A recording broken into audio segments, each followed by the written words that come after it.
Unpacking Mormonism is a subsidiary of Daisy Girl Communications, LLC.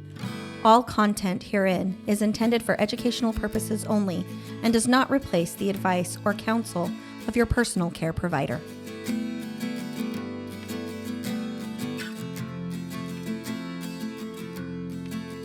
Hello, everybody, and welcome back to Unpacking Mormonism and Other Religious Trauma. I'm excited to be back in the studio because I think it's been 3 weeks. It may have been a month now since we've recorded anything. It's been at least 3 weeks because we recorded right before we left town. So, yeah, I think it's been... And we've been home for 2 weeks. Oh, so 4 weeks. It's been a month, Mason, since you and I have been in here to record Unpacking Mormonism. Yeah, so we went on a second honeymoon. We went to Italy, Greece, and Turkey. We had an absolute blast, and now we're ready to get back and keep recording. Nose to the grindstone, right? Nose to the grindstone. With a lot of inspiration and some experiences that have been a lifelong dream of mine and of yours as well, I would say. Oh, absolutely. Yeah. Without a doubt. So yeah. I'm excited to be here too. I'm especially excited for the material that we planned for today. I think this is going to be great. Awesome. Well, and so what we're doing today is our first podcast. We are going to do a Thanksgiving week mini-series. And what we're doing on this mini-series, we're going to be releasing one episode a day the week of Thanksgiving. So starting on Monday, you'll have the episode that you're listening to right now. Yep. Happy Monday. Happy Monday. And then you're going to have one podcast release every day of the week of Thanksgiving, with the final one releasing on Black Friday. And this mini-series is going to be an opportunity for me, Sarah Westbrook, to talk about my reasons for leaving the Mormon church. And I'm a little bit nervous about this because I have not shared these reasons with anybody other than you, Mason. At least not in full. I know you've talked about some of the reasons to some people. Right, but like I've given some nuggets. It's almost been like they come to me, they're like, well, what are your reasons?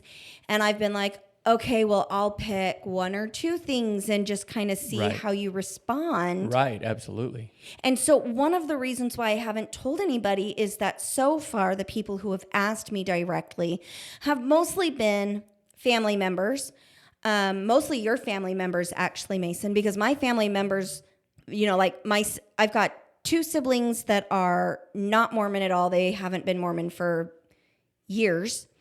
And I don't really talk to my brother hardly ever. So obviously he wasn't going to talk to me about it. And then my younger sister and I, she's already kind of aware of some of the things that's going on, but there's really nothing to discuss there. But my parents and my other sister who are active, for them, it's, we don't want to hear it because we don't want you to harm our testimony or place doubts in us. And so there's been that boundary. There was that mutual respect. And then, you know, all hell broke loose. Right, on a completely different reason. And so I'm not in contact with them anymore. But my family kind of approached it of, we love you no matter what, and we're not going to talk about it. And then your family, as they've asked me, it's been, I'll give them a little teeny piece, and I feel like they come back at that with telling me where I'm wrong, where I'm misunderstanding, where I don't understand the doctrines of the church. And that one really pisses me off. I'm going to be honest, because I was a member for 38 years before I left the Mormon church. I've been the bishop's wife. I've been the young women's president. I've been a primary president. I taught gospel doctrine for years. Seminary teacher for 5 years. I mean, I've been indoctrinated with this stuff since I was itty bitty. I think almost 40 years of Mormonism makes me an expert on Mormonism, especially since I've been placed in positions of teaching the doctrine because I was, quote unquote, very good at it. And so that one kind of bugs me. But they demonstrated when I would try and give just a little piece, a sliver of what was going on, I was met with them bearing their testimony back at me, telling me that I've been misled by Satan. And if you're in that brain space, I'm just not willing to be vulnerable with you. This is where there is what I would call read the room, know your audience.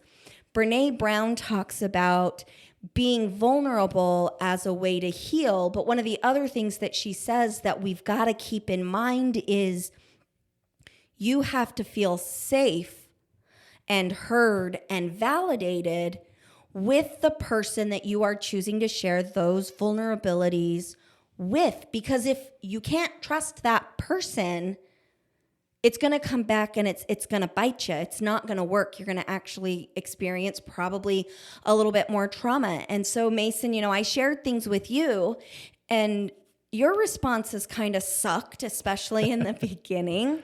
Yes, they did. I find that and this is one of the reasons why we're doing this, right, is that in high demand religions, I don't feel like we do a good job of allowing for just listening. Just listening being with to someone in a differing opinion. Yes, that's what I was just going to say when I started to interrupt you. Like you can't come to someone in general, you can't come to someone in a high demand religion and start talking about how you struggle with a lot of their precepts or core doctrines beliefs, or whatever, right? Without getting some serious pushback. I was thinking feedback. Feedback is not the right thing. Without getting serious pushback on it, and that can be really difficult. And so I'm sure that there's people listening today who have had that experience, whether in Mormonism or another religion or another situation where people at politics can be that way a lot, right? Where we're so incredibly set on the way we think things should be that we don't give much. We don't validate or don't know how to validate when we don't hold that opinion. That was hard for me to learn. See, and I would say that it's not so much that they don't know how to validate, it's that they don't know how to listen without feeling threatened that this differing opinion is somehow a personal attack or whatever. Like in politics, what I see is that when you get people together who have a high level of emotional maturity, they can have differences of opinions in politics and discuss it openly, and they're listening to understand and learn, and they're in a brain space where they are willing to say, you know what, I might be wrong. There might be something that I could improve on here, and then to take those pieces of somebody else's opinion and maybe shift their viewpoint. And I feel like we have that same issue in high demand religions and in my personal experience, definitely in Mormonism, where if I come in and I say, hey, I'm really struggling with the Mormon teaching of the word of wisdom, that those who adhere to that word of wisdom, I think they have a really hard time hearing an opinion of how the word of wisdom may not be, the best advice, because it's from God, it is right, and it's very threatening. And so they're not listening to understand. And that's been my experience in those people, specifically family members who are asking me, what are your reasons for leaving the Mormon church? They are asking me, and the intent is not to learn and understand, but to point out where I'm wrong so that they can save me and bring me back. Right. At least it feels that way. Yeah, that's what it feels like. Yeah.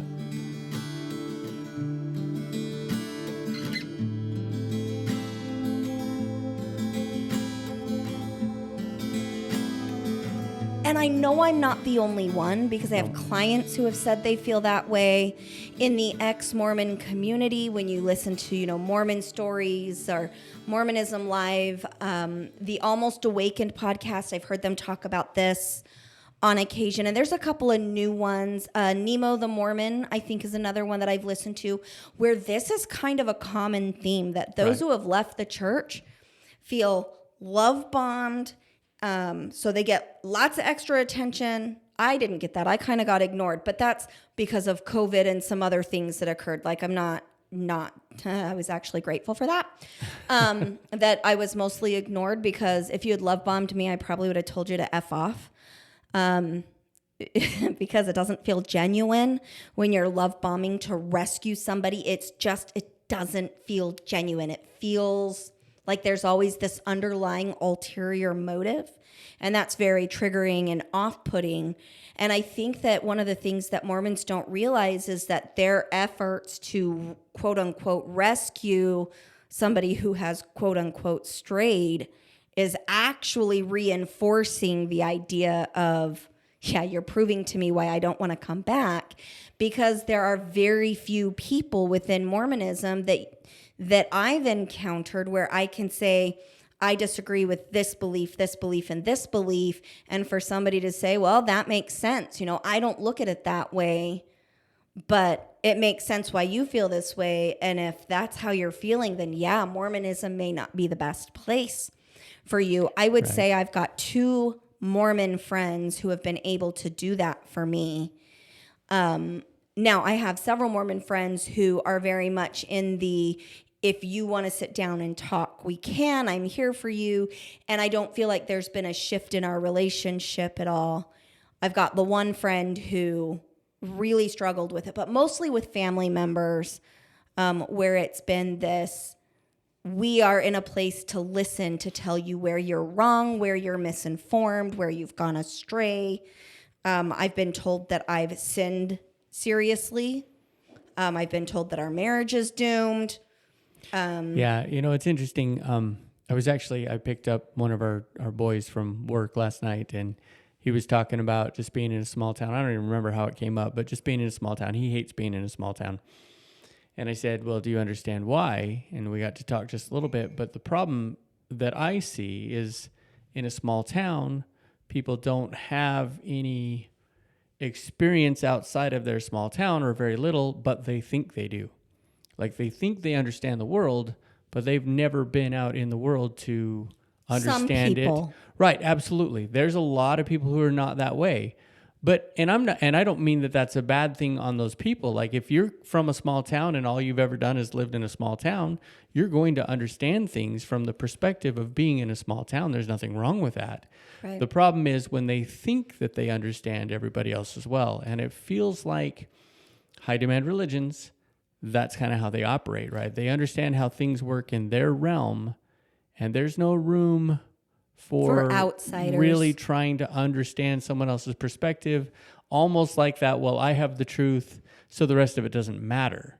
And while the ideology, I can kind of understand that, the ideology is surrounded by people, and the people, we need to understand them. We need to understand where they're coming from. We need to understand who they are, and I don't feel like we do a good job of that. And I disagree with you. I mean, I don't like the ideology, because when you feel like you're the only group with the church, you create an unequal power dynamic that interferes with your ability to connect and engage with the world around you who don't share your belief pattern. One of the things I love about science is that when we get new data that demonstrates we got it wrong in the past, for the most part, we shift. And it's, let's understand this new idea. How does this new information change how we thought about things before? Right.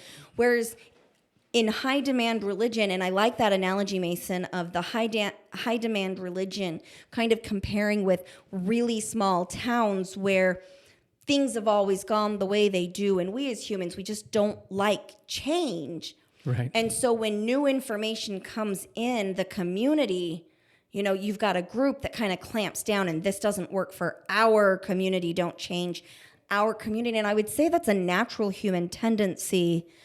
But when we bring that back to the high demand religion, the reason I haven't shared with anybody other than you in full is because I didn't feel like the people that were making those inquiries were in the brain space where their goal was to connect and understand me so that we could create an environment of belonging, despite the fact that we have very different core religious beliefs. Right. And in those conversations, you weren't really trying to change anybody's opinion. Never. We just want to be understood, right? So, yeah, I think that's great. I think that's a terrific explanation of why you haven't shared with anybody, and a very good, I was just about to ask, so why here? Why now? Right. And you went right into it. So. Right. Well, and so why am I sharing on the podcast? And I would say that, so we're, number one, we are super excited. We, right before we jumped on today, we had a phone call with Alex Vidalis. He is the producer of our show, and we went over some of the statistics, and we are, I believe tomorrow is the 5th, or is today the 5th? Meaning the 5th for us. Today's so again, the 6th. Okay, so we are at just under 8 weeks. We hit 1,500 downloads as a brand new podcast. Those numbers are pretty impressive. And we absolutely could not have done that with our listeners. Without our listeners. Yes. Thank you, listeners. But I know that the people who are listening and that are coming back every week, they're coming hopefully with that brain space to learn and grow and become, and there I am in my business model again. But you're open to, I feel like the listeners are open to hearing things and being able to say, I can resonate with that piece. That bothered me too. Now, I still invite the listeners, if I'm saying something that doesn't resonate with you, I invite you to email me at daisygirlcommunications@gmail.com. So that way we can have a dialogue about that, because I love dialogue. In fact, in my professional work, I talk to people from all kinds of different backgrounds and things I don't agree with and whatnot. And I still have really close relationships with a lot of people who believe differently, behave differently, have different kinds of relationships than me. And we're good friends. Like, I've got a couple of very good friends where we have very little in common within our lifestyle and belief systems. And so I know that I have the skills to do that, but I'm also very, very picky. Like when people were asking me before, well, what are your reasons? And I would give them a little sliver of one of my reasons. I would give them a sliver, and how they responded to that sliver made me decide whether or not I was going to listen. So I would say here on the podcast, the reason I've decided to disclose Sarah Westbrook's reasons for leaving Mormonism, number one, I feel safe having this conversation, Mason, with you in the room. So that's great. And I feel like there are a lot of people where my story can benefit. But I also want to put that caveat, hey, listener, if you're hearing my story and it's becoming triggering and upsetting and whatnot for you, maybe you're not in a brain space to hear this, and that's okay. Turn this off. Step away. And come back to it at a different time, because I'm going to be very blunt and honest about my past. So content warning, we're going to be talking about a marital affair that Mason and I have experienced. And we're going to do a podcast at a future date about how to heal and become closer as a couple after an affair has impacted your relationship. As I go through this series, you're going to probably hear a little bit more in-depth detail about my childhood trauma and abuse and neglect, and some of the really challenging relationships that I've experienced over the years, because it's not just the church that's led me to leave. It's how all of those pieces interplay with each other. So content warning, some of this is going to be really difficult. If you're not in the brain space to listen, that's okay. Take a break, turn it off, and either skip it and join us again next Monday when we go back to our regular once a week releases with our Wednesday wisdoms and our Flash Forward Fridays. We want you to come back, but we do want to make sure that you, the listener, are coming into this knowing that I'm going to be speaking about my experiences, and I'll probably be doing that from a standpoint where it sounds like what I'm saying is factual. And I'm going to warn you that they are factual for Sarah Westbrook, but that I'm not intending in any way to say my truth is true for you. There are some truths, universal truths, that are true for everybody. But then when we have experiential truth, that varies person to person. So is truth truth? Yes.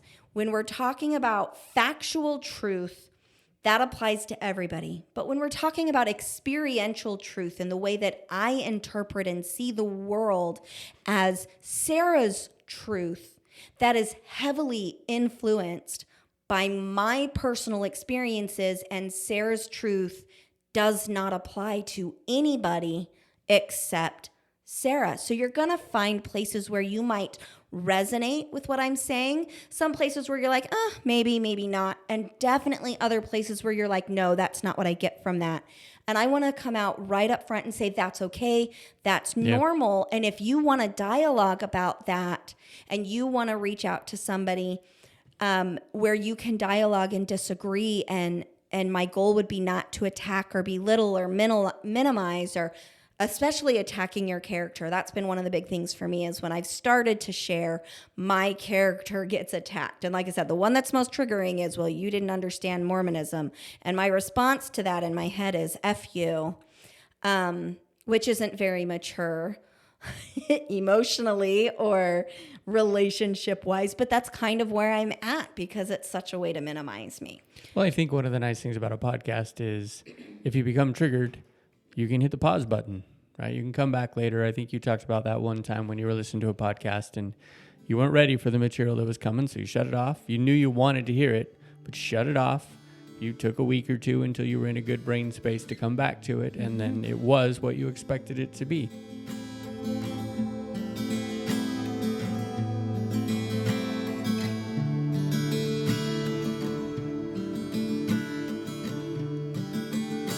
Same thing for this podcast. If it's going to be triggering for you, and I think the nice thing, and maybe why this is so beneficial, is if you're having this conversation with a family member, a friend, or whatever, it's very, very difficult to pause the conversation.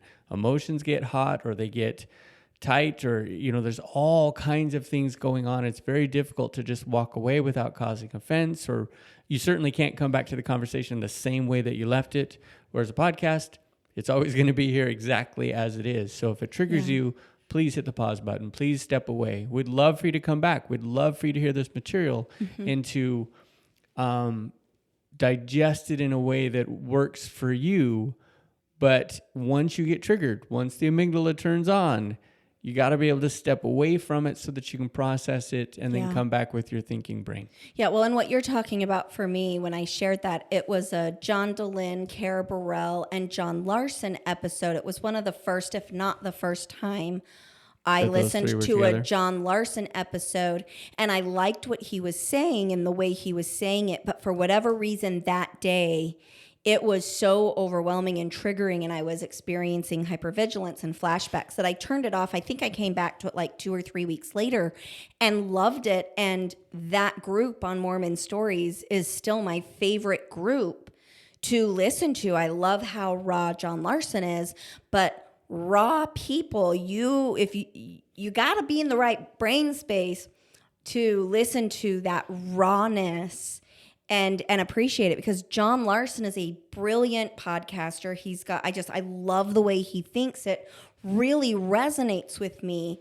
But if I'm not in the brain space where I have the energy to filter through that blunt rawness, I need to postpone when I start listening to that. So I'm going to be differently than you want it to. I'm going to be raw today and over the next 5 days in this mini series. So please, listener, listen at your own pace. We completely respect that. I thought you were going to say listen at your own peril. I don't think that's appropriate. No, definitely not that. Alrighty. So reason number 1, I think it's important to recognize that I'm not placing these as reasons, meaning number 1 is the most important. That is absolutely not the case.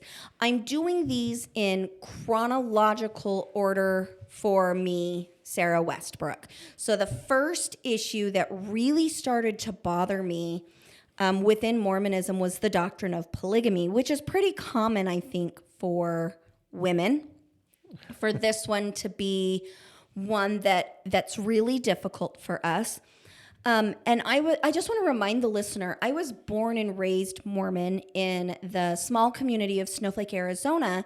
And when I was growing up, over 85% of the population were active LDS members. So almost everybody that I interacted with in my community, from the people at the grocery store, the people at the post office, the lady that delivered our mail, the majority of my teachers, the majority of my peers, the majority of my neighbors, they were all LDS. And so when you grow up in a community that is that saturated with one specific religious belief, my reality of the outside world was definitely very limited. I didn't know that. Now, one of the benefits for me that most of my friends in Snowflake did not have is that my mom was from New York. Her dad was in the Air Force, and so she traveled up and down the East Coast, but she did high school in New York, and my dad was from Los Angeles. And with that, we spent our summers, because my dad was a school teacher while I lived at home, and then 2 weeks after Mason and I got married, my dad moved to Utah, and he was the principal at Kanab, Utah, for a couple of years before he then moved back to Arizona, and he was a principal at the first at Camp Verde and then at the Benjamin Franklin charter schools. But I grew up during the years that my dad was a teacher.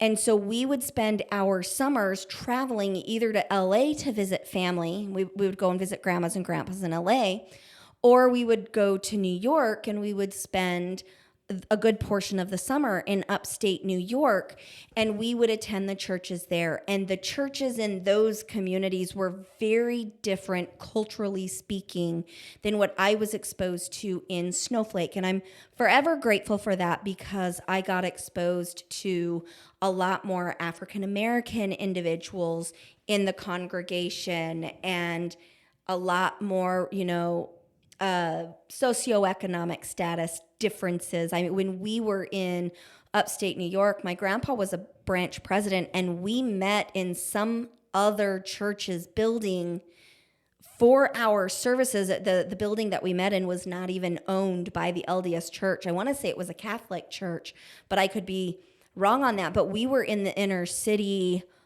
Where were we? Inner city. I can't remember the name of the city anymore. Watertown? No, it wasn't in Watertown. Rome. This was, No, it was Utica. Inner city in Utica, I believe. So anyway, but that was my experience. So back to my number one reason, again, chronologically speaking, was the issue and the doctrine of polygamy. Now, I didn't really understand it as a little kid. Of course, I'm not thinking about how many husbands or wives I'm going to have. But I am being indoctrinated at this day and age, and we're talking more at that point about Brigham Young's plural wives and Heber C. Kimball's plural wives and John Taylor's plural wives, but we really didn't talk a lot about Joseph Smith's plural wives. Now, in my own home, I was very much made aware of the fact that Joseph Smith had some plural wives, but my understanding growing up was that it was maybe a handful to two handfuls, so probably no more than 10 would have been my understanding growing up. And it was also presented to me that Emma Smith knew about it, that those relationships were non-sexual in this life, and that there was a misunderstanding. So one of the things that I was taught was that there was a misunderstanding in how the sealing power worked. And so it was, as Joseph Smith got sealed to these women, it meant that their families were sealed through there, and that everybody had to be sealed to a prophet in order to get to heaven. And it wasn't until, I don't know, Brigham Young, John Taylor, I don't even remember what that teaching was, but that they eventually fixed it, and then they stopped doing that. They stopped sealing all these random people, that it was just kind of a, yes, the sealing power was important, that these individuals were being sealed to Joseph Smith because they misunderstood how the sealing worked. and mostly just to move lots on. of excuses, right? And lots of excuses to try and just explain something that I don't think anyone of our generation was really comfortable with. Right. Well, and then I remember I would have been late middle school, I think, when there was a large group of our community that kind of defected from Mormonism. And one of the reasons why was because they started practicing polygamy again. They were doing their temple ordinances in the middle of the forest.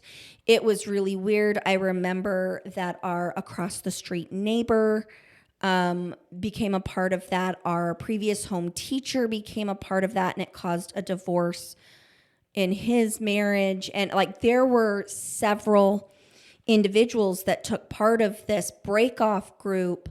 And so that would have been, goodness, let's see, I'm going to say early to mid 90s that Sounds occurred. about right. I had a cousin in that group as well. Yeah, and they went and they reenacted polygamy and weird things in the temples and whatnot, and stuff. But by the time I hit high school, and I started to get interested in people. So I had a couple of boyfriends in high school. My first love in high school, so I'd have been a freshman. I'm going to call him Johnny. That's how he appears in my book. He has asked that I keep his real name confidential, so I'm honoring that. But his name was Johnny, and I was a freshman. He was a sophomore. And I'm going to tell you right now, I was in love with Johnny. And yes, it was young love. It was puppy love. He and I struggled with some, law of chastity issues and whatnot. But I think both of us were pretty certain that we were going to get married and sealed, and like we had found our forever person. So I would have been 14, then 15, and he would have been 15, 16 during my freshman and his sophomore year. And his family, his dad had a job change, and they moved to the Pacific Northwest. And so in my book, I say Oregon, again, to protect the identity of those individuals. So they moved to Oregon, and Johnny and I end up breaking up because as a freshman, I just don't have the cognitive ability to really comprehend how to manage a long distance relationship. And this is long before cell phones and social media and those types of things. And so he and I kind of drifted apart. I think that if his family had not moved, it would not surprise me if he and I had dated all through high school and, me wait for him on his mission and him come home. We were definitely in that trajectory. The feelings for each other were definitely strong enough that it wouldn't surprise me if I had married my first high school sweetheart. But they moved and that didn't happen. But I remember while I was quote unquote going out, the high school going out, Mason, where we're going out, but we don't actually go anywhere. I never experienced that, but I've heard of the phenomenon. Oh, that's right, because you were uber righteous and didn't date anybody seriously until you were much older. Okay, so Sarah was a rebellious girl. I should not have been dating. I should not have been seriously dating. I ignored the first strength of youth. But y'all, if you had seen Johnny and you could have felt what was in my heart, you would understand. He was a hottie and I was in love. Mason's giving me this look like, move on, Sarah. Blah, blah, blah. No, seriously. So one of the things that was occurring for me in my life at that time is that my dad had stopped showing any kind of compassion towards me. He was actually becoming very, very cruel as my body entered puberty. My father didn't handle that very well, and he became very mean and very disengaged. And so my relationship with Johnny kind of fed that need to have a male person find me valuable. And so there was definitely some negative attachment going on there. But as I dated Johnny, one of the things that I began to think about was this idea of polygamy. And I began to really start to question it in high school. For me, the thought of my, husband, and at the time I was certain it was going to be Johnny, but the fact that we would go to heaven and he would be married to multiple women and that our goal would be to have tons and tons of babies so that we could populate the earth. And I'm sitting here, thinking, okay, so when am I going to, like, when are Johnny and I just going to have a good time together? There's always going to be kids. Like, this is going to, I'm not liking this. And, the teenage jealousy of another girl looking at him sideways, or, his first attempt at a girlfriend and the fact that they'd kissed. And then I'm, of course, furious that he kissed somebody else before he and I were going out, just the normal high school drama stuff. But I really began to identify with how uncomfortable I felt about the idea that I would have to share this potential future husband in heaven. And for me, I didn't like it. And I remember talking to my seminary teacher about it at the time. So in Snowflake, we had release time seminary. So seminary was huge in Snowflake. We had 4 classes, or 4 classrooms, and it was release time seminary. So they ran seminary we did 7 periods during the day. And so they had 3 sessions in the morning, 3 sessions in the evening, I think. But I mean, basically the majority of the students in our high school went to release time seminary. And so we've got these CES directors, and I remember sitting down and talking to one of my seminary teachers and saying, it just doesn't make sense to me. I don't like this idea that I'm going to have to share my husband in heaven. And the brother, and I don't remember which seminary teacher it was, so I'm not even going to give a name to him other than just brother so-and-so. I would have been a freshman. So you know what? I would have been a freshman. It would have been Brother Moss. So Brother Moss, my seminary teacher at the time, said, a lot of things in this life we're just not going to understand until we get to heaven. Basically we have a finite understanding that God is going to reveal it to us. And while it might feel icky here, when we get there, it's going to make sense. So just have faith. Don't let it bother you too much. Do the best that you can. And when you get there, it's all going to make sense. And God is going to make sure that you are happy and taken care of and all this other stuff. And so I'm getting that first experience of doubting your doubts and silencing your concerns and ignoring those, what I would call that, critical thinking skills. I'm being told to just shut it up and have faith, because God is going to make it this glorious, wonderful thing that my husband has many, many wives in the next life, and that my job in the next life is to pop out babies to populate a new world.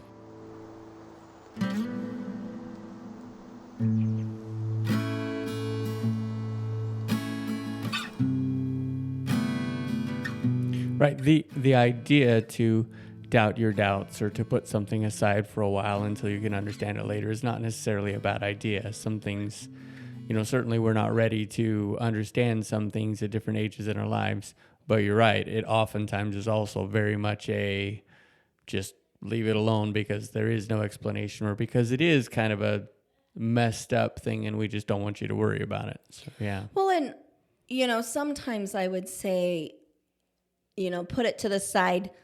But then there's got to be, in my field, we've got to come back to it later. Right. And I'm not talking about we're going to come back to it later in this existential place that we can't see, but rather, hey, maybe we're overthinking. Let's put this on the back burner for a week, right. Clear our heads, and then come back to it when we have a clearer brain to think about it. So, yeah, right. I'm 100% okay with, hey, it's okay. Let's postpone exploration. Right. Let's put a pin in it. But what I've learned in my career from the Gottmans is if we don't set aside a time to consciously and mindfully come back to the issue, it festers. Yeah. And it causes relationship problems. And that's exactly what it did. Right. Well, and in ex-Mormon podcasts and stuff, everybody's talking about your shelf breaking. That's what they're talking about, right? You're taking that item, you're shelving it, and then either that item will break your shelf, or the fact that the idea being that you put so many things on the shelf that eventually your shelf breaks and you're left going, what the heck? Absolutely. In a relationship, right. Same thing, right? If you and your spouse can't talk through it, eventually you're going to end up with so many issues, or enough really big issues that you're left in right. a place that you can't recover from. And so that's what we want to avoid with that kind of thing. Yeah, absolutely. Yeah, and it's funny because I don't think I ever got told just put it on the shelf. Like that Right. was never an analogy for me. I hear lots of people say that they had somebody say that to them. That's not what it was for me. Nobody ever used that analogy for me. But it was, have faith, trust God. If you make it to the celestial kingdom, God has promised that it's going to be this perfect, glorious place. And don't let this thing that we're not meant to understand in this life take you away from what could be. Now, anybody who knows me, if there's a problem, I got to figure it out. Like, we were just working, Mason's giving me this look. So, squirrel, side note, we installed a new propane gas stove in our kitchen and it wasn't working correctly. And Mason's like, I can't worry about it right now. It's not making us sick. It's not dangerous. I'll get to it when I get to it. And then he's married to the woman of, it's turning the bottoms of my pots and pans black and it smells bad. And I don't feel like it's working right. And so what do? I'm the researcher, I'm the pester, and I'm the one that says, hey, Mason, look, I figured it out. This is what's wrong. Now fix it. That's who I am. I'm an investigator. I'm a researcher. Let's figure it out. Let's fix it right. And that has definitely played out in my spirituality. You can shelve things when that is the appropriate way to do something. We've shelved things before, but you're definitely not a shelver in general.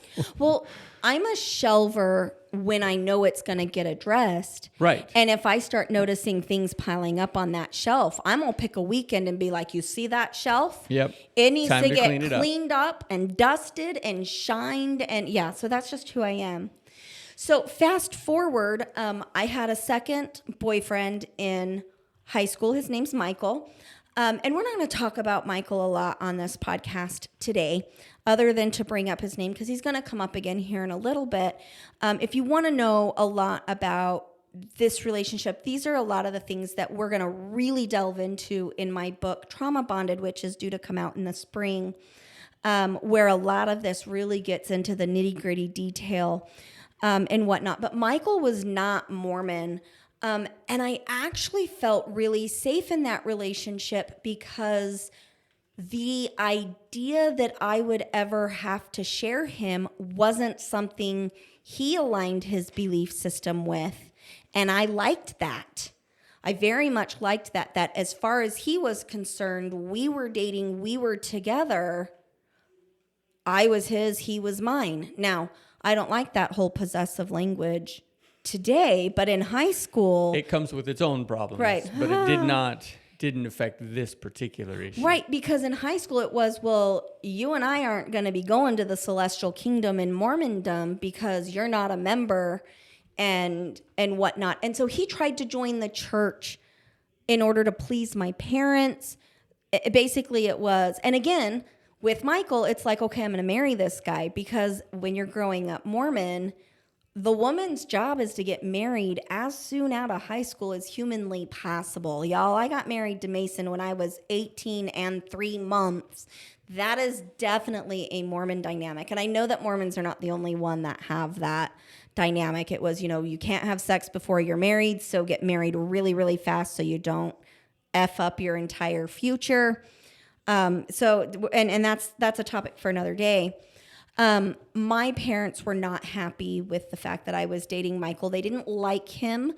He was a smoker. He was not LDS, and he had some mental illness, and my parents just hated him. And so lots and lots and lots and lots of trauma. My parents pull Michael and I apart, and for more information, read my upcoming book. And I end up going to the community college. I graduate from high school a year early. At this point, I'm not really thinking about polygamy anymore. It's just at this point, I'm just trying to survive and not get beaten and not get screamed at and not get held prisoner in my own home. So I was held prisoner in my own home in my parents' response to what was going on with Michael. And so Mason and I meet, we get married. My parents love Mason. Mason served his mission in Boston, Massachusetts, which is the same mission my dad served. And Mason hates the color green, which is also my dad's least favorite color. And it was those two things. All the important things. All the important things. He was a returned missionary. He went to Boston on his mission, and he hated the color green. He passed the parent test, and we got married in 1999. And then he joined the Army, and in a total fluke of events in 2004, we find out that Michael is our neighbor on military housing. And one thing led to another, and I had an affair.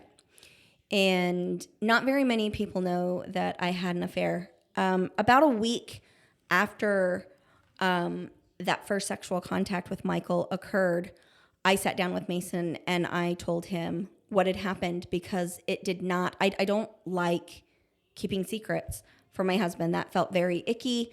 At that point, I was in the place of, I've completely destroyed my marriage. So let's go ahead and get divorced sooner rather than later, because I really messed this up. And Mason refused to let me divorce him. But one of the things that occurred, so we ended the affair, and I went through church discipline, and the way that the church handles discipline on those types of things, I completely disagree with. I completely disagree with it as a mental health counselor. I feel like it's completely toxic. I feel like it's harmful, and it's incredibly traumatic. And so for us, polygamy got pushed back into the forefront of my mind, because now I've experienced loving two people at the same time, and the fallout of that was excruciating. It was destructive to Michael and his wife, whom we'll call Megan. I know that Michael's mother got involved, and it was just ugly. It really broke Mason and I for a long time. Again, things that if you want to read more about how that happened, we go into detail in this in my memoir, in my book that's coming up.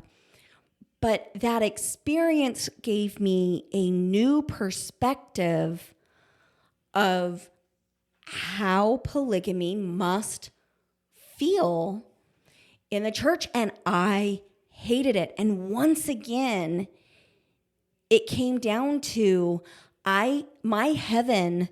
I don't want that in my heaven. It doesn't feel like a glorious, wonderful, peaceful place. It feels icky and dishonest and deceitful. So Mason and I stayed married. He's here. He's 23 years later. He's stuck with me now. We've got more kids. At the time of the affair, we only had one child. We now have 7. So I think we're doing okay. Yeah, I can agree with that. Well, and I would say that, and Mason, please chime in. I feel like our relationship got stronger as we sought professional help to heal that relationship than we were before. Yeah, absolutely. And again, we're not here to talk about that or how to heal. We're going to do another podcast on healing from this kind of trauma. And, we just kind of took a pause, and it's like, I'm not sure why this is all part of your story or what you're sharing today. And I get it now. It makes sense. And so, if you're struggling with this kind of thing, you need to get some help. You need to get in touch with someone who can be that unaffected observer who can help you work through all the struggles, the trial. Of course, that's what you do every single day. Yeah. It's invaluable if you want to be able to heal any kind of relationship. We're talking about marriage, but any kind of relationship, you got to, most of us don't know the best way to do it. I know I don't. Well, and I would say that, we did a podcast on this before we left on when do you seek a life coach and when do you seek a counselor. And I would say if your relationship has experienced a marital affair or domestic violence, you need a counselor for that. There is a much higher, and you need a counselor that specializes and has extra training in those specific things, because we brush on that as general practitioners in counseling, but the betrayal trauma that comes because of marital affairs and the chronic nature of domestic violence, you need somebody who has a much higher level of training on those things. So I would say that is going to be outside the scope of a life coach, and definitely something that you want to seek a competent professional counselor, so an LCSW, LPC, a psychologist, counselor, clinical psychologist, in order to work through those things. So plug in for that. But Mason, you've been the victim of a marital affair. Has that shifted the way that you view polygamy in heaven at all?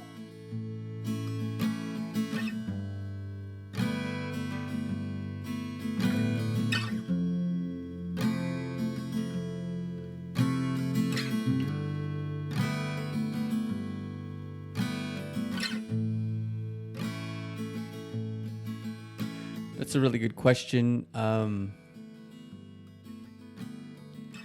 don't know. I don't know if it has or not. A lot of my views have shifted to some degree over the last couple of years. Polygamy is more one of those things that I've addressed it in my mind a little bit as you've brought it up. It certainly comes up in ex-Mormon material, or anti-Mormon material, whatever it is you want to call it. It certainly comes up. It's certainly a tricky and devastating issue for a lot of people. And so more exposure to it. I never liked the idea of polygamy. I never considered that would be the case for me. And I don't know that I've really sorted through it. Yeah. I would say that in my experience, most active LDS men, from the ones that I've spoken to anyway, that it's almost this, I don't know what it means, so I'm just not going to think about it. It's again kind of that, I'll figure it out when we get to that bridge. And unfortunately, Sarah does not work that way. Sarah works with, I'm going to figure it out. I'm going to understand it as soon as I can.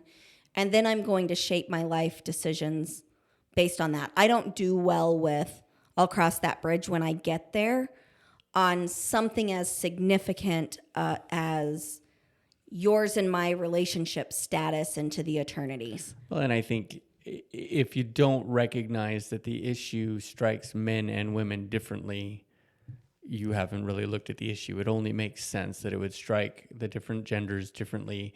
And so I've tried my best to see it from your perspective because of the nature of polygamy in and of itself. And so it's been helpful. It's not the same issue for me, but it's an issue. It's certainly a very, very sticky problem that gets addressed a lot and not really with very good answers. No, really, really shitty answers, to be completely honest. And answers that are really, in my opinion, degrading towards womanhood. Well, and you know what? It's like chocolate covered shit. It's like, look at this beautiful piece of delicious chocolate, and we coat it in this to make it swallowable. But once you really dig back into it, it's still shit. Well, and I think part of the struggle is that if you look at it historically, the biggest examples that we have of polygamy are people like David and Solomon, Joseph Smith, Brigham Young, who all had multitudes of wives. We're not talking about one or two wives or three wives where, maybe a community is working to help care for everybody, right? They kind of try and sell it that way sometimes, but that's not what I see from it. So the biggest examples are guys like David, who had several, or Solomon, who had hundreds, or Joseph Smith and Brigham Young, who had dozens. And I think one of the differences is when you're looking at the Bible, like David was a king. Solomon was in, high levels of political leadership. Those women were taken care of because they were semi-royalty. I mean, the assumption is there. Brigham Young could not, like in that day and age, his wives and children were starving and working outside of the home and all of these other things because Brigham Young had so many women he couldn't provide for them. And the idea, I remember in primary, people talking about, oh, Brigham Young's home was one of joy and peace and happiness.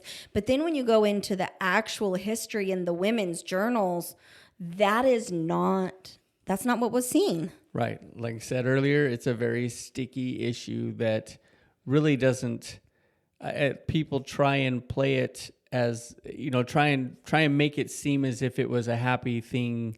And I imagine for some people it probably was, but lots of us try and make happy things out of bad situations too. So if you ask very many women if they would prefer that lifestyle, I would imagine that the answer is no for at least most of them. If they lived it happily, well, that's completely different than if I would prefer for it to be that way. Right. So, yeah. So moving forward in my story, in 2005, I got pregnant with Hayden, who was born in 2006. So at this point, we've been struggling with infertility for almost 6 years. Yeah. And I get pregnant. So medical science at advanced. So at this point, we've got our 2 boys that are adopted. Medical science advanced, I got part of a study or something, new procedures that the military covered to see if I could get pregnant. And after many, many years, I get pregnant with Hayden.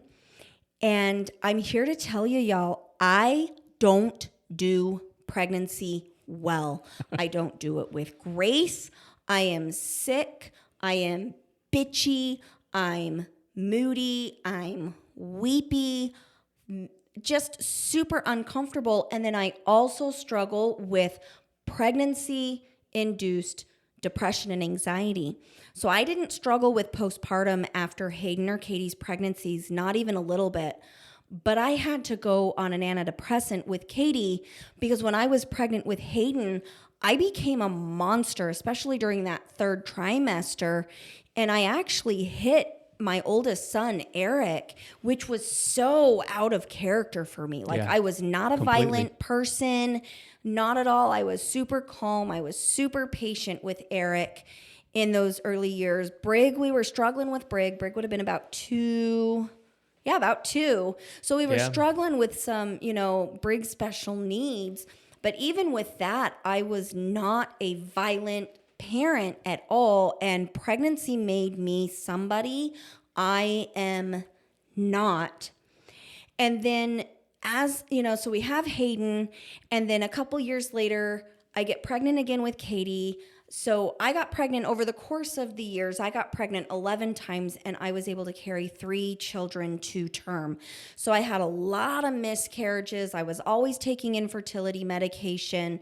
Then once I got pregnant, I had to take progesterone and other things in order to stay pregnant so I wouldn't miscarry.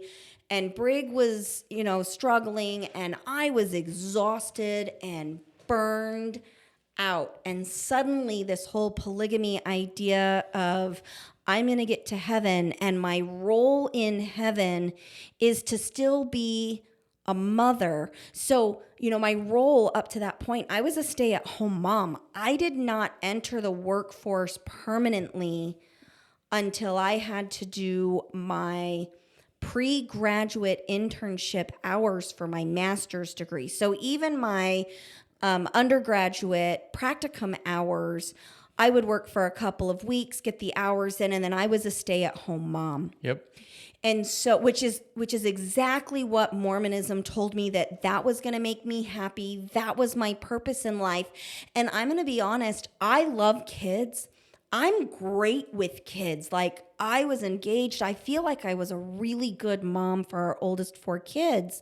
But on the flip side of that, I was exhausted. I was burning out. We were constantly in the doctor with Brig. And then Katie developed a kidney disease called minimal change disease. And so we ended up in the hospital with her for several weeks. And then we had Landon, and Landon had some urinary issues and ended up in the hospital for weeks with him. And then Eric got diagnosed with von Willebrand's disease, which is a bleeding disorder. So I was in the hospital with him. And so, I've got 4 or 5 kids, and the only one that isn't like at the doctor all the time is Hayden. I was burned out. I was an overwhelmed, exhausted mom. And Mason, you weren't able to really be there to help out because by this time, your working hours were shifting because you were doing critical care nursing, working in the ICU. And the Army, you were Army training. You had been deployed at least once. You were doing all these TDY things. So you were, when you were there, you were a helpful, active, and engaged father. But in a lot of ways, you were another kid for me, not because I had to take care of you and tell you what to do, but because you would come in and it was like, tell me what to do and I'll do it. And so you were one more person that I had to direct. And I remember thinking, I don't like this idea of polygamy because the way that I understood it at that point is I'm going to be a mother of thousands or millions of children, and my husband isn't going to be present to help me out because he's going to be busy with his other wives and their millions of children. And by the time you start doing the mathematical equation for this, what I recognize is, according to Mormonism, my eternal state is perpetual pregnancy, perpetual child rearing, and then God is going to come, and God's going to be Mason at this point because we're taught that men will become, that our goal is to become like God and create our own worlds. And so you're going to come in and we're going to have a savior for our worlds, and you're going to present this glorious plan that's part of this plan of salvation. And 1/3 of the host of heavens is going to get cast into hell. And I'm sitting here going, I'm raising some kiddos that would probably choose Satan's plan right now. And I am not willing to cast 1/3 of my children into hell. I don't want this heaven anymore. And my prayers changed, y'all. And I started asking God, somehow make this okay. I want the terrestrial kingdom, which is the middle kingdom. So, when you're looking at the good place, the good place is so if you've seen the television show The Good Place with Kristen Bell, the good place would be Mormonism's celestial kingdom. The medium place is where she goes to the lady that's got the sex addiction and always wants cocaine, who's living completely alone. And then the bad place would be the equivalent of the telestial kingdom, and hell is outer darkness and, whatever. So, hey, shout out to the good place here. But I wanted the middle heaven because what I'd been taught about it was that it was where the good people of the earth went, but that we were going to lose our procreative powers and we weren't going to be able to live with our families in family units. And so for me, it was the people who love me the most that are in the celestial kingdom, when they have a 10-second break, maybe they'll come down and visit me. But frankly, I don't want to be pregnant.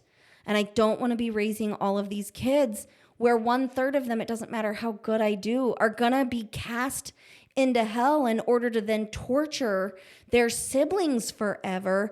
And I definitely don't want to be in a marital relationship where my husband is even more absent than he is right now during our military career. That doesn't sound like a heaven I want any part of. In fact, that sounded to me like a heavenly hell. And now the idea that we've just got to trust God and he's going to fix it and it's going to be awesome. I stopped being able to do that. And my goal was terrestrial kingdom. And Mason, who's going to make it to the celestial kingdom because he's stalwart and righteous, he's going to have the women whose husbands were pansies and couldn't make it. He's going to get all of those women, and that's what they want. And if that's what they want and that's what he wants, they'll be happy, but I don't want it anymore. Right, party for me, right? Yeah.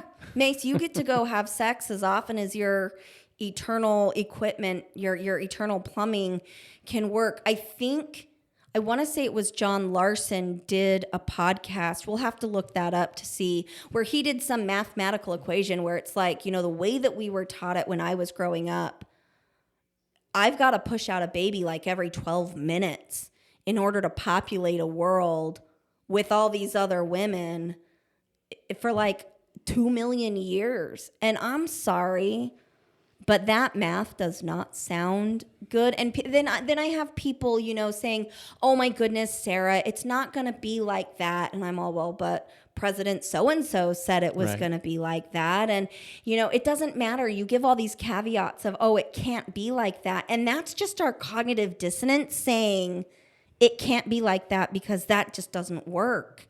But for me, it was, that doesn't work. And I don't even want a part of it. I don't want to be there to figure it out. I've got 7 kids on earth. I love my 7 kids. I have 7 kids because I can't do 8. And now I'm Bill Cosby. I can't do 8.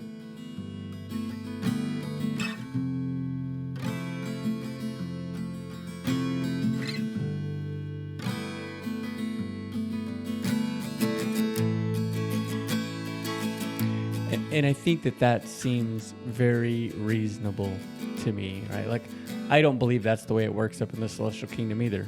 But like you mentioned, several people, prophets and apostles, have stated that they feel like that is the case. And so then you're left with, once again, something that can't be answered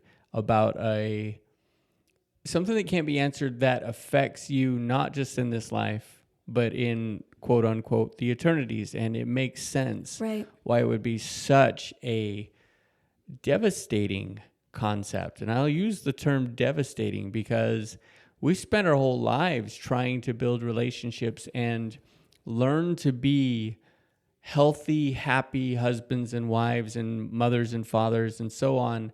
And to have the expectation be that you're going to be stuck in a place that does not sound like a good place for the rest of forever, I can understand completely why someone would be like, all right, then I don't want to be there. Right. I don't want a self-cleaning mansion in heaven if it's full of millions of my children that I am overwhelmed with all the time.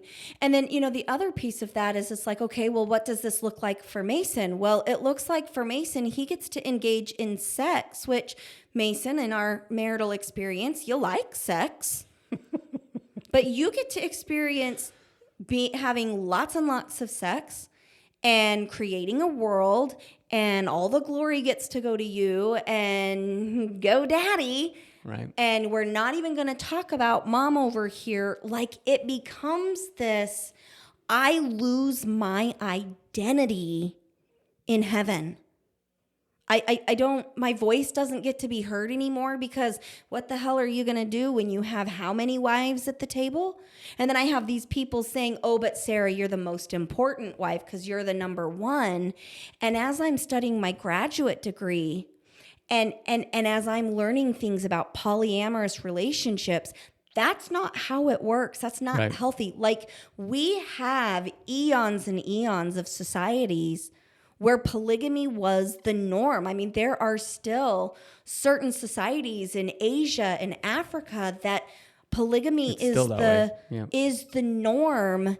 And so, do I know that polygamy happens or polyamorous relationships happen? Yes. But then when I look at what makes those relationships healthy so that everybody in the familial unit feels loved, heard, valued, safe, that's not what Mormon polygamy looks like. When because I've worked with clients who are in what, as far as I can tell, very happy polyamorous relationships.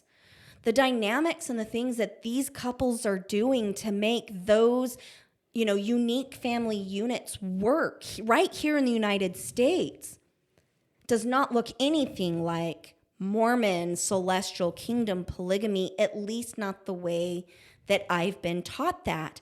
And so as I'm completing my graduate degree and I'm seeing these relationships and other people that are the closest we can get in this life that I'm going to have, because I'm not in Africa studying the, polygamy communities and tribes there, or in Asia. Right. And I don't have any experiential knowledge there, but what I do have is this handful of clients over the last decade of my career that have come to me to work out issues in a polyamorous, polygamous type relationship. And what we're doing and seeing that it works. I mean, I've seen lots that don't work as well, y'all. I'm here to tell you there are some effed up polyamorous relationships. And that's the same with, traditional marriage between a man or a woman, or LGBTQIA marriages, or partnerships. It's not exclusive to any kind of relationship. But what I'm seeing in that polyamory, polygamy population that is working looks absolutely nothing like Mormon polygamy in the history of Mormon polygamy. So then I come across, sorry, Mace, did you have something else you want to say? Nope. I said it like it, yeah. Okay. So then... Stutter over some words here.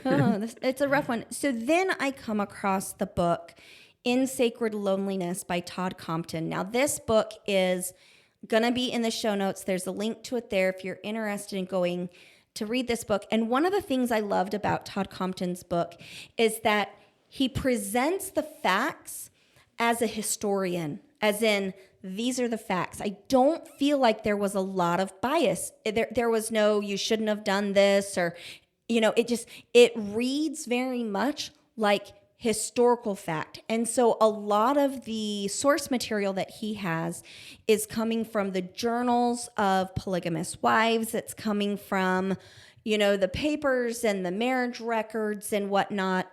So I feel like Todd did a really good job of minimizing his bias. And I honestly do not know if Todd Compton is an active member of the church or not. That's probably something I need to look into.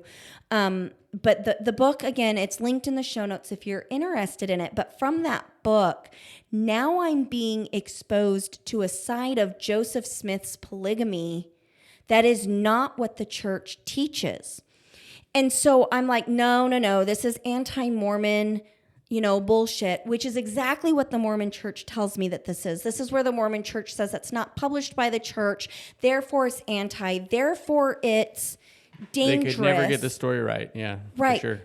But then what I do is I'm reading these things in Todd Compton's book, and then I'm going back to the LDS.org or whatever it is now, Church of Jesus Christ of Latter-day Saints.org's website, and we have the gospel topic essays and the stories there, and they might soften it up. It's like that kind of whitewashed a little bit.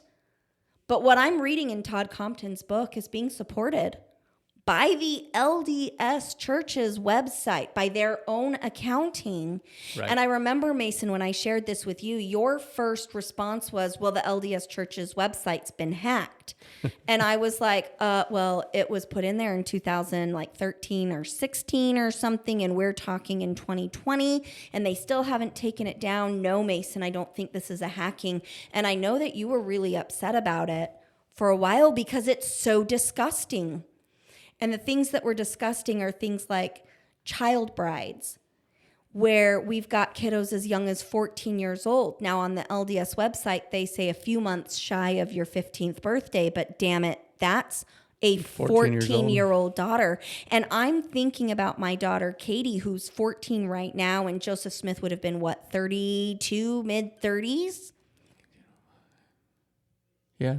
Yeah. 30s. I'm telling you right now, if a 30-year-old tries to solicit my daughter, Katie, for marriage, I'm going to shoot him. I got the gun.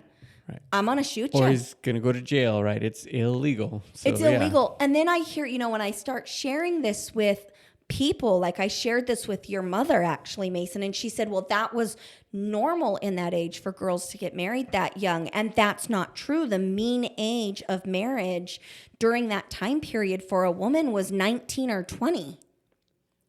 And that when a very young bride got married, it was more to take care of the household And it was incredibly rare. It was definitely creepy and frowned upon even then. But it really bothered me. And then the other piece of this is I had been raised with the idea of, they were sealed to him, but there was no sex. Todd Compton's book definitely challenges that. There was definitely sexual intercourse. So now I've got a 30-year-old man saying, if your daughter doesn't marry me, an angel with a flaming sword is going to come kill me. Or if your daughter marries me, the entire family's calling an election will be made sure. And suddenly this is really looking like modern day human trafficking. Yeah. This is that pedophilia. This is icky for me. The other thing is that then we add in polyamory under suspicious circumstances. So again, as an LPC, I work with families that identify and practice polyamory. But in those relationships, the number one thing that has to occur to make it work is everybody is aware and consenting regarding who is sleeping with everybody else in the relationship. There's no secrets. And what we've got here is Joseph Smith is sending daddies and husbands on missions and then being sealed to the wives and the girls that are left. The other thing is this, again, young brides, child brides, he's marrying people that have been hired to work in his home. And there's just a power dynamic. And as a mental health, behavioral health specialist, as an LPC, I'm looking at this going, this is narcissistic. This is chronic abuse. This is what's called in the Gottman realm characterological abuse, meaning that there is something in his character that is seeking this out with disregard to the consequences or how this is affecting the people around him. The other thing is that he lied to Emma about it. And that really bothered me because I cheated on my husband. And for that first week before I came to him and told him what was going on, I lied to him. I lied to him about where I was. I lied to him or kept information from him that I was even meeting up with Michael. Like, I'm looking at this behavior by Joseph Smith and I'm going, even if the Lord commanded him to do this, he sure is acting like somebody who's having an affair. And I can personally identify with those behaviors because, y'all, I did it. I've been in that position. And with Fanny Alger, the people closest to Joseph Smith, I believe, like Oliver Cowdery and Emma and these people who are closest to him, they identified it as a disgusting affair. It was a marital affair. And it's not until later that somebody comes up with, oh, well, they were married. But then once again, when you go into the Doctrine and Covenants, it's section, Mason, 132, I think? 132, yep. Where Joseph Smith is saying this is the only time polygamy is okay. He did not follow a single one of those rules. And if God is going to come to me and tell me to do something that's icky, I know me well enough to say, I'm gonna tell my spouse. And if my spouse is like, nah, you can't do that one, I'm not okay with that, I'm going to go back to the Lord and say, what do you want me to do? My wife doesn't agree. But the issue with that section is and Emma, if you don't agree, I'm going to do it anyway. Right.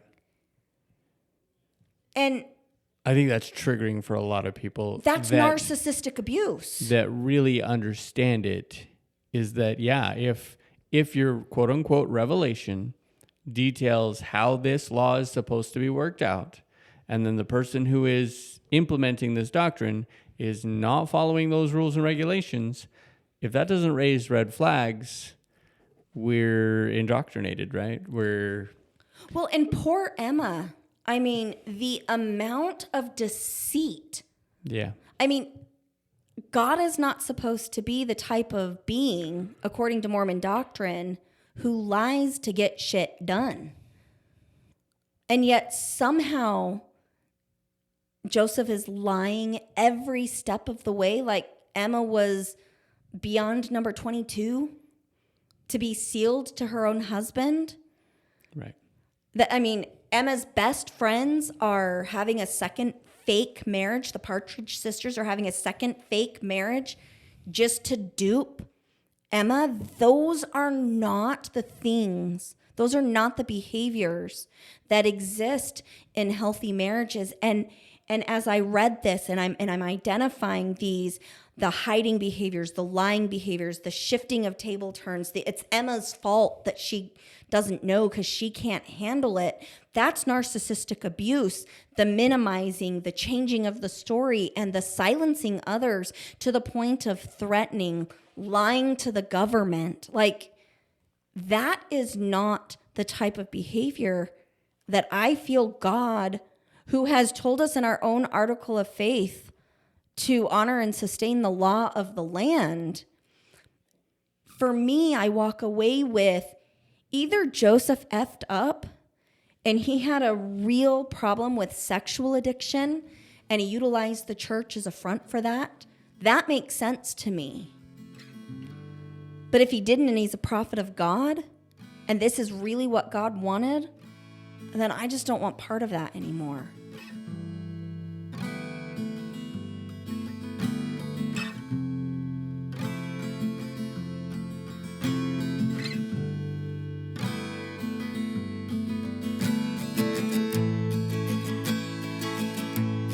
And that is one of the main reasons that over the course of my life, when it finally boiled down to recognizing the relationship issues that this was creating, and not just for Joseph Smith and Emma and his children, but for all these husbands, some of them who know that their wives are sealed to him and some of them who don't. The records that these wives knew him in every way, the records and entries that he spent the night with these women in taverns. I was lied to. The Mormon church lied to me about the nature of how this polygamy stuff went down. And then in Mormon scripture, it says, "Woe unto the liar, for he shall be thrust into hell." And I used to joke, like I had a good friend, my good friend Curtis in my book. His name is Kurt in real life. He was my rebelling buddy, and we used to joke, the liar will be thrust, not gently pushed or slightly shoved, but thrust into hell. And it is my Mormon leadership that is lying and deceiving. It is the prophet of God that is lying and deceiving according to his own doctrine. He's going to be thrust into hell. And for some reason, we're still singing his praises and honoring him as the man who has done more for this world than anybody other than Jesus Christ. It breaks down pretty quickly. And I just cannot be a part of an organization that continues to perpetuate those lies. I can't do it. It goes against every fiber of my being and my soul. And I'm not a perfect person, y'all. I've cheated on my husband. I still struggle to honor boundaries when it comes to Mason and Michael. And that's something I got to own and marry up with. And gratefully, I do a pretty good job of being honest with you, Mason, on that. And it hurts every single time, doesn't it? It does. Yeah. It does. For more details, see your book. Yeah, yes, for more details, see the book. I think that it's... And that's not heaven for me. And I don't want you to be in that kind of a heaven where you're always getting hurt like that. Because it effing sucks, y'all. It sucks. Well, and turn it around. If men had to deal with the situation the same way that women are asked to deal with the situation, I don't think it would happen. And I just appreciate the way that you spelled out your concerns with the situation and why those concerns developed over the years, right? These are, like you said, experiential things. Like, these are my experiences. This is why this is such a big issue for me. And I think that that's helpful because we all have issues that we struggle with in religion or other things, and it's important to understand why they're a problem for us. Because some of those things, understanding why they're a problem, will help us work through them. Other things, understanding why they're a problem, will help us get away from them. And we're not here to convince anyone to go one way or the other. But if you can take a look at this particular issue or whatever particular issue you're struggling with right now and learn to kind of go back and go, oh, well, what about though? This makes sense. Now I understand why this issue is an issue for me. It can only benefit you. You'll understand yourself better. You'll understand how to deal with difficult things, because we can't just throw away everything that's difficult in our lives. Some things we have to deal with them.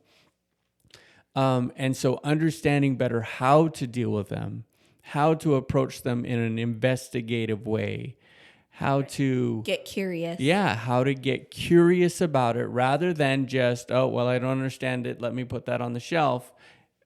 Let me take it back and let's take a look at this and go, well, why does this bother me so much?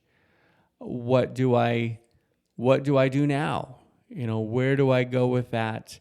And I think that can be very helpful. I really appreciate the way that you just kind of laid out your story as it relates to this particular doctrine and how that has played out in your life. I think that's very helpful for people. Well, thank you, At least Mason. I hope so. Well, and I want to reiterate for those people who are listening who are active members of the Church of Jesus Christ of Latter-day Saints, a.k.a. Mormon, a.k.a. LDS, the church's own website, you can find these details on the church's website, specifically in the gospel topic essays. You can find pieces of it in Richard Bushman's book, which is supposed to be church-friendly. There's lots of different ways. I did not just rely on In Sacred Loneliness. I relied and went to, because I wanted the church to be true. I wanted to understand this. I wanted Todd Compton to be wrong. I wanted Fawn Brody to be wrong. I wanted Bill Reel and RFM to be wrong. I wanted John DeLynn. I wanted them to be wrong. I wanted to be able to poke holes in their stories and say, you're right, they are anti-Mormon. But see, the way Sarah's brain works is somebody comes to me and says, that person's anti-Mormon, and I get curious and I say, in what way are they anti-Mormon? And unfortunately, they were right. And there is so much source material, like journal articles and records, and a lot of it is in the vaults of the church. And as we're finding out that they still have things that they won't let us have access to, because the information in those journals could be potentially damning to everything that they've said. Frankly, the main reason I left the Mormon Church is because they lied, and they are still perpetuating those lies or blaming the people for, well, how come you didn't know this? It's been on our website since 2013. That's bullshit. That's another narcissistic tendency. But what I found out was Todd Compton is telling the truth. Bill Reel and RFM over at Mormonism Live are telling the truth. Nemo the Mormon is telling the truth. John DeLynn is telling the truth. They are shedding light on the accurate historical record that is out there. That is a huge betrayal for me. And for me, Sarah Westbrook, I can have no part of this doctrine of polygamy. Something is wrong. And it was, chronologically speaking, my first step away from Mormonism. We are going to be talking about another one, so tune in for tomorrow. I think our next topic is tithing, if I remember correctly, on here. But if we go out of order, that's okay. Tithing's definitely going to be on there, but we cannot wait to see you next time. Mason, do you have anything else you wanted to add in closing for today? I don't think so. I will just reiterate that I appreciate the story. And I think that for those of you that have been triggered by the information, take the time to recognize that this is one person's story, that she's not alone, that there are many people out there who struggle with this doctrine in this way. And whether or not you choose to uphold or abandon something like polygamy or the church, I hope that you can at least understand the people that are struggling with them and why, because it's a real struggle. This is not just I needed an excuse to get out. This is a real struggle, and it affects people in real ways. And that's why we're bringing it up. We're unpacking it because it is real for people. And I hope that came across today in this conversation. Thank you, Mason. It really just kind of drives home that point that for many years, I pleaded with God to take me out of what is supposed to be the Mormon heaven, the best place, the place where I get to live with God and Jesus again. And I begged him to take me out of that and put me in the middle kingdom because I couldn't swallow the polygamy issue in the church. That's huge. If you truly take a minute and think about that this bothers me so much that I didn't want heaven anymore when I still believed that everything else was good, that's a pretty significant thing. Yeah. And because in Mormondom, that's, I won't live with my family forever. So let that sink in, and we'll see you next time. Thanks so much for listening.